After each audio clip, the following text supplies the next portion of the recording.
une époque, ça a été assez, comment dire, utilisé, enfin c'était à la marge, mais c'était utilisé pour abuser des gens et souvent sexuellement.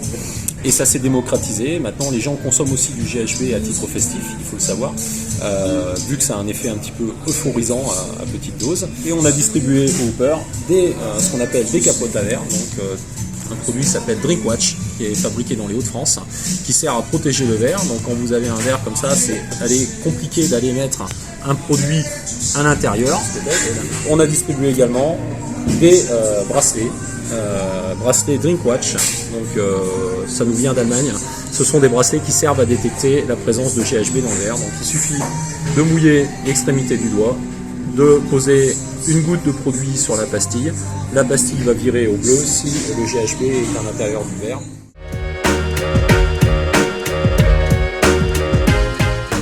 C'est Robert qui est venu de lui-même en fait se présenter dans l'établissement. Il m'a proposé son idée donc de faire de la prévention au niveau des jeunes par rapport au GHB. Lui m'a tout expliqué, enfin du début à la fin de sa prestation en fait, ce qu'il présentait comme produit, donc les capotes pour verre et puis les bracelets autotesteurs.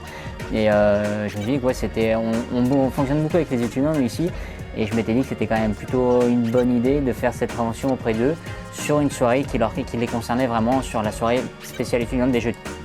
C'est quelque chose qui peut être remis en place plusieurs fois dans l'année pour faire des petits rappels au niveau de la jeunesse. Et puis au final, c'est vrai que ça a du sens d'être fait dans les établissements comme le nôtre, on va dire, qui est surtout en before avant d'aller en boîte. C'est peut-être plus simple de toucher, d'arriver à dialoguer et de toucher les étudiants là-dessus à ce moment-là. Et ouais, c'est une action qui pourrait être concrètement refaite au cours de l'année.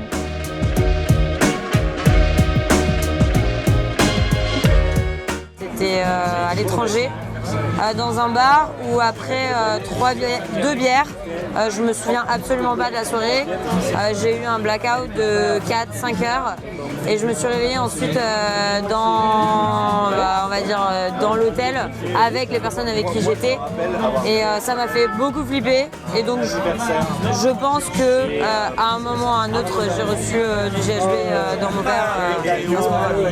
Après, je fais souvent attention où je mets mon verre, si je sors à l'extérieur, si je bouge, je demande toujours au bar de garder mon verre, etc. Donc ça n'a pas vraiment changé. Je sais que c'est quelque chose auquel il faut faire attention, et voilà. Même en interne dans les entreprises, etc., je pense que ce serait important de faire la prévention vis-à-vis de ça, parce que c'est un sujet important, et surtout qu'il y a de plus en plus de jeunes qui sont touchés. Donc je pense que c'est important de faire une prise de conscience sur tout le monde et de les alerter sur les risques que ça comprend.